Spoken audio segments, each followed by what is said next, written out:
and know each other's dogs by name. For most of my life, I believed in quiet loyalty, doing for others without expecting a return. That belief raised my son James. It also erased me. I arrived at Gate 14 in Los Angeles with my coat folded neatly over one arm and the heirloom wedding veil clutched in the other. My heart beat a little faster, not from the flight, but from anticipation. James was getting married, and I had come with everything I thought a mother should bring: my presents, my blessings, my history. That's when the message came. 5 words. Actually, it's just her family. No greeting, no apology, no mom. Just that. A digital slap across the face. The airport noise faded instantly. All around me, the world kept moving: a child begging for candy, a woman laughing into her phone, suitcases rolling like nothing had shifted. But for me, something had. Something cracked. I didn't cry. I thought I might. My chest felt tight, like it had swallowed something sharp. But I didn't cry. Instead, I sat down on the cold metal bench near the terminal wall, smoothed my skirt like I still had somewhere to be, like I hadn't just been uninvited from my own son's wedding. He knew I was coming. He knew I had bought my own ticket, booked a hotel, packed a gift. He knew I was bringing the veil. I had it cleaned, restored, wrapped in tissue paper and ribbon. It had belonged to my mother. I wore it at my wedding. I thought maybe his bride would wear it too. Now it sat beside me in my floral suitcase like a museum exhibit of foolish hopes. I opened the message again. Maybe I had misread it. Maybe I had missed something in the tone. But no, there was nothing more. No typing bubble, no follow-up, just a final line drawn in pixels.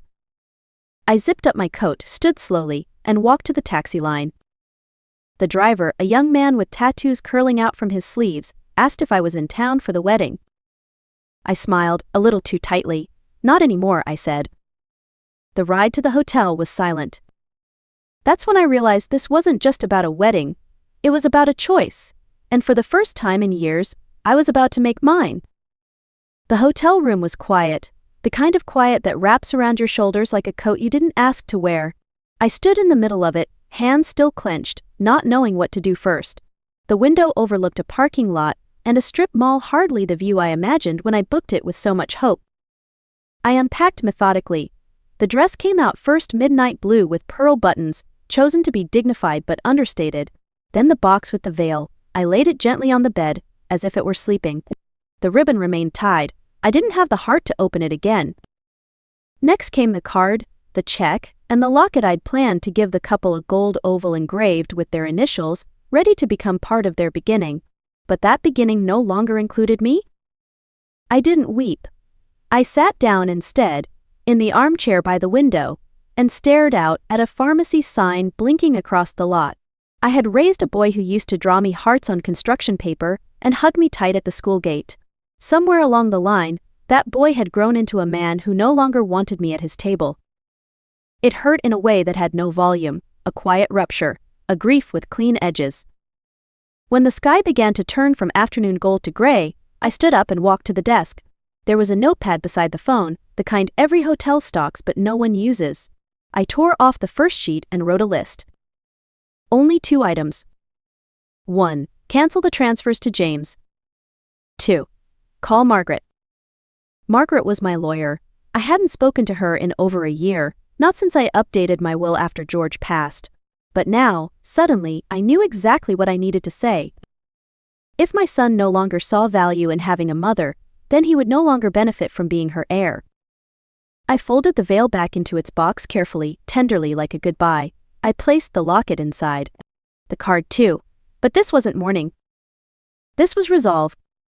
The next morning, I made a call from the room phone. I asked the front desk for the number to a local law office.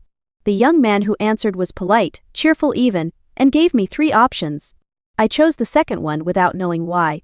Maybe the name sounded like the kind of place that didn't dismiss older women. Maybe I just trusted my instinct for the first time in a while. They had an opening that afternoon. I dressed with care, not for anyone else but for me. A simple gray blouse, slacks that still fit well, and the pearl earrings George had given me on our 20th anniversary. I packed the veil back into its box and left it on the desk with a note, "Do not disturb. I'll be back."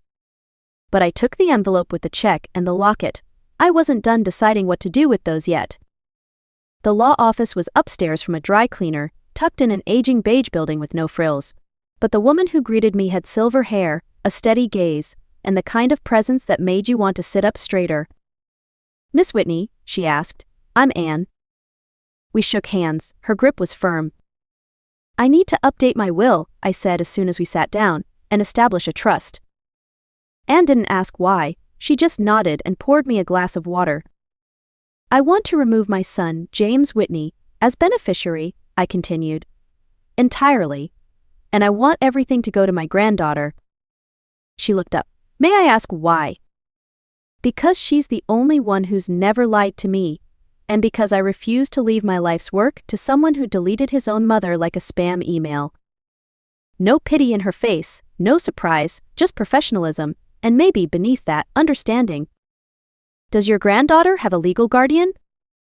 "She's 18. A freshman in college. Brilliant." "Then it's simple," Anne said. "We'll draft a new will and a living trust. Do you have specific terms?" "Yes, she can't touch a penny until she turns 25, unless it's for education, healthcare, or buying her first home." Very reasonable. "She's kind and smart, but she's still young. I want to help her, not hand her a burden." Anne smiled. "You're not burdening anyone, Miss Whitney. You're restoring balance." That day, I walked out with a folder full of documents and something I hadn't carried in a long time, peace. Clara met me the next day for lunch. We picked a small cafe near the hotel, one of those sun-drenched places with metal chairs that scrape against the pavement and tiny glass jars of sugar on every table. She arrived wearing jeans and a white blouse, her hair pulled back in a braid just like she wore it when she was 10. She smiled when she saw me, and before I could stand, she wrapped her arms around me. "You look beautiful," she said. I almost replied with my old habit, "Don't lie." But I stopped myself. Let her mean it. Let kindness land. I had spent too many years brushing it off like it had an expiration date. We ordered sandwiches and iced tea. She stirred hers with the straw for a long time before she asked, softly, "Grandma, what happened?" I took a sip of tea. It tasted like lemon and the truth I hadn't said aloud yet. "Your father decided I wasn't invited," I said. "That's all." Her brows furrowed. "But he told me you weren't feeling well, that you might not make the trip." I smiled sadly. "Did he?" She nodded slowly. "He didn't say much, just that it would be a small ceremony, mostly her family." "Well," I said, "that part was true." She looked down, fiddling with her napkin. "He shouldn't have done that." "No," I agreed, "he shouldn't have." I didn't tell her how it felt at the airport, or how I sat staring at a blinking pharmacy sign instead of floral arrangements. Some burdens weren't meant for grandchildren. "Can I ask you something?" she said. "Of course." "What happened between you and Dad? I mean, really?"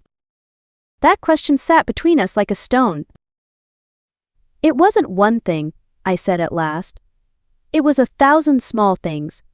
Like standing in the ocean and slowly realizing the tide's been pulling you out." She didn't interrupt, she just listened. "And when your grandfather died," I continued, "James held my hand, cried more than I did. We cooked, we laughed, but with every visit after that, he brought less of himself home, until one day, there was nothing left but silence." Her eyes shimmered, but she didn't look away. And I knew, in that moment, that I hadn't lost everything. Not while she was still sitting across from me. Later that evening, back at the hotel, I opened the folder I had packed on instinct, the one labeled James. It lived in my kitchen drawer for years, tucked beside old warranties and bank letters, quietly growing thicker as time passed. At first it was for organization, a way to keep track, but eventually it became something else. A record of all the times I showed up. The first document was from 2003, a check for $12,000. A down payment for James and his wife's first apartment. He said it was temporary, just until they got settled. A year later they moved into a condo with help from her family. No one mentioned what I'd given. Next came a credit card payoff, $6,800. He'd lost his job. The bills had piled up. I remember reading his email twice before I called the bank. I didn't hesitate. I told him not to worry. "Mothers don't let their children sink," I wrote. And I believed it. Then came the baby. Clara, my light. I offered to open a college savings account. James said they'd handle it themselves. They never did. Instead, I sent money. For diapers, a stroller, a hospital bill that wasn't covered. All of it without question.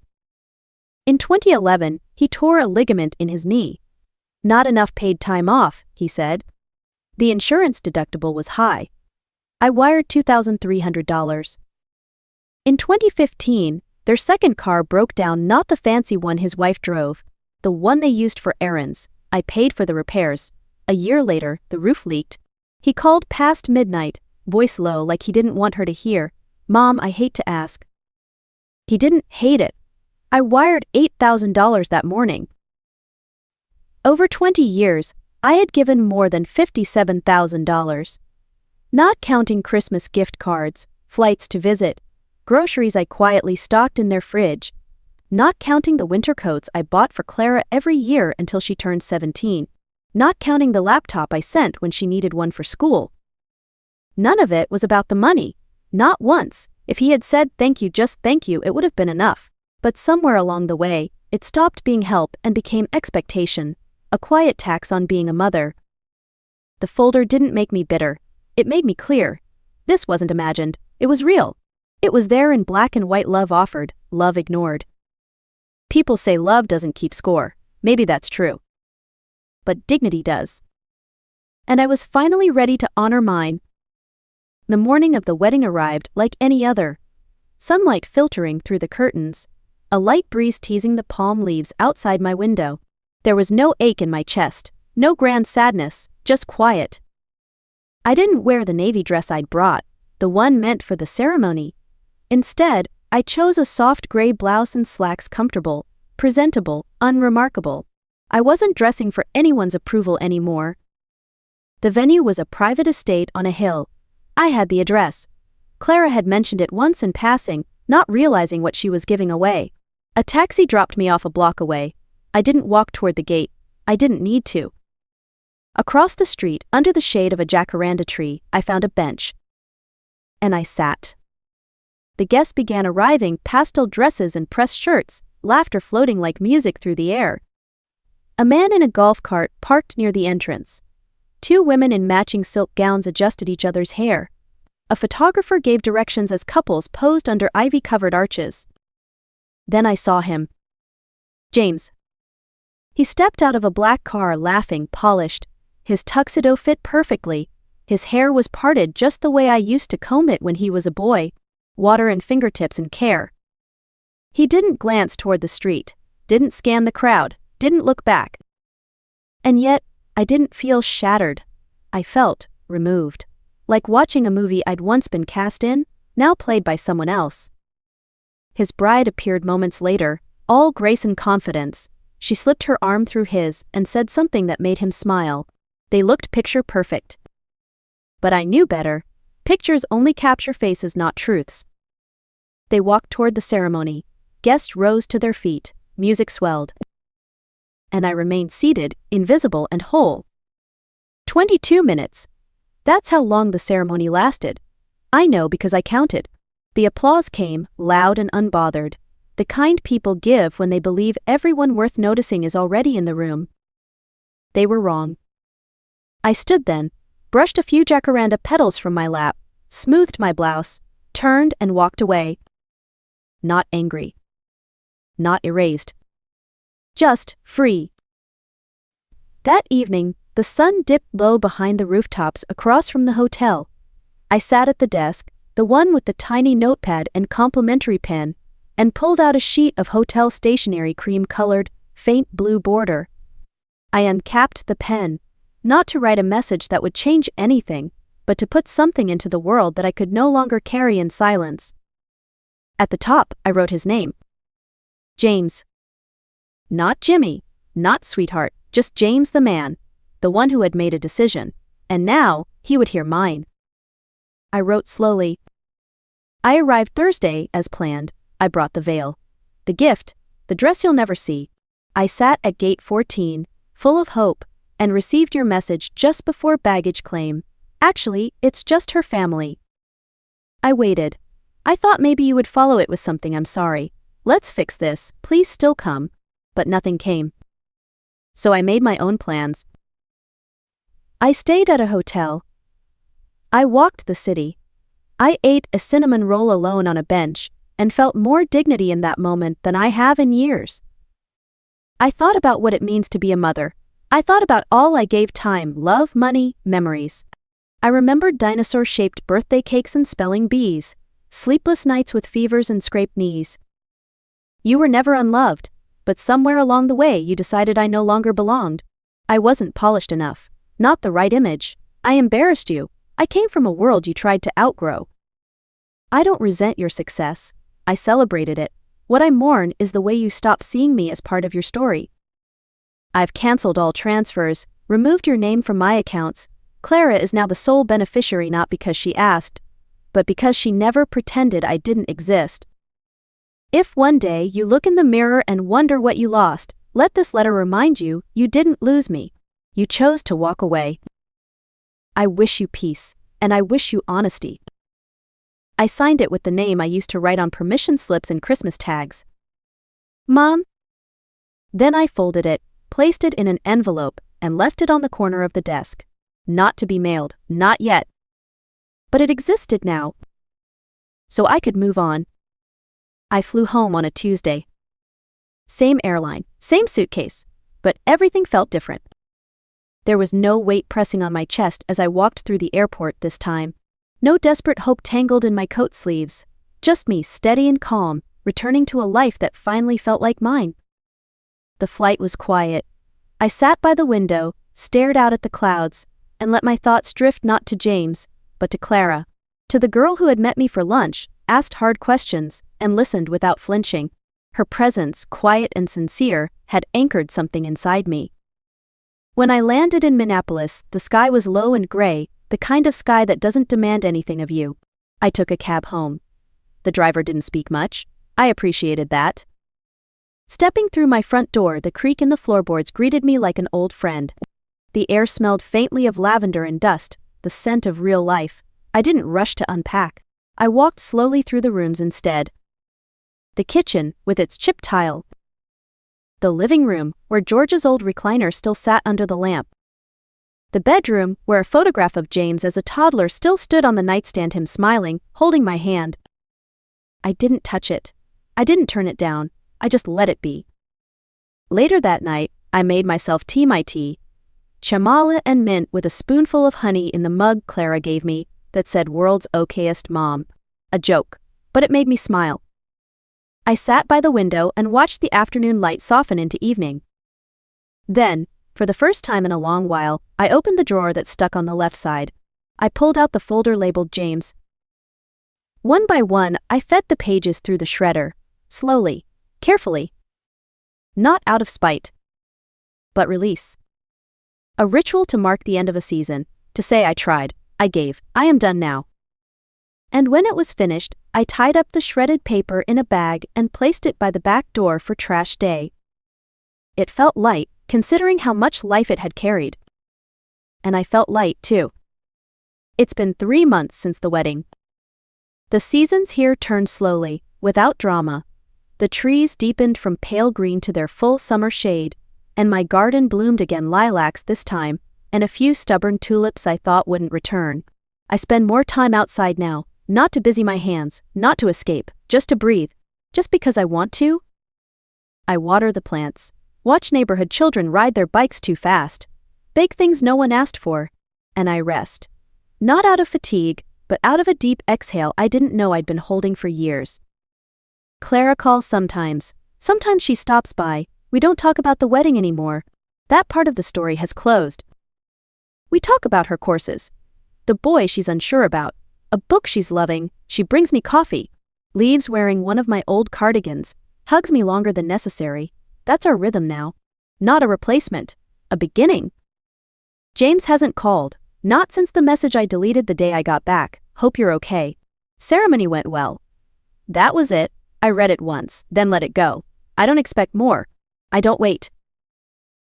That's the thing no one tells you sometimes. Closure isn't a conversation. It's a choice. Not reconciliation, but release. I've been clearing out drawers, Not because I plan to leave, but because I want to live in a home that reflects me, not the version of me that bent and softened to make others comfortable. Just me. I gave away coats I don't wear, vases I don't fill, Christmas lights I no longer have the ladder to hang. I let go without mourning. Yesterday, I found a photo of James and me at the lake. He was 9, holding a fish, grinning wide. My arm was around him, my face half in shadow, but happy. I didn't cry, I just looked. He was a good boy once. And I was a good mother. That's not a wound. That's a truth. And no wedding, no silence, no text message can erase that. I placed the photo in a drawer, not to revisit, not to forget. Just to let it rest. Like I finally can. If you've made it this far, thank you, truly. Not for listening to my story, but for holding space for women like me, for mothers, grandmothers, sisters, friends who've ever been quietly erased, politely dismissed, or told in 5 words or fewer that their presence no longer fits the picture. Let me tell you what I've learned. You are not disposable. They may stop calling, they may forget the birthdays you never missed, they may take and take and take until you wonder if the giving was ever seen at all, but their silence does not determine your worth. Their absence does not define your value. You are not less just because they moved on. You are still the root they grew from, the ground they stood on, the arms that caught them, and the voice that taught them the difference between right and convenient. And even if they forget, you do not have to. You are allowed to remember everything you gave and still choose peace, still choose freedom. Because the end of someone else's chapter does not mean the end of your story. If they didn't save you a seat, pull up your own. Or walk away entirely, but don't let them make you believe you were never invited to your own life. I did that. For too long, I waited at the window, I held back questions, I softened my edges so they wouldn't feel ashamed. I gave quietly and expected nothing, but silence returned. Now I speak. I wear what I want. I make tea in my favorite mug. I sit by the window and watch the light change like it's a conversation meant for me.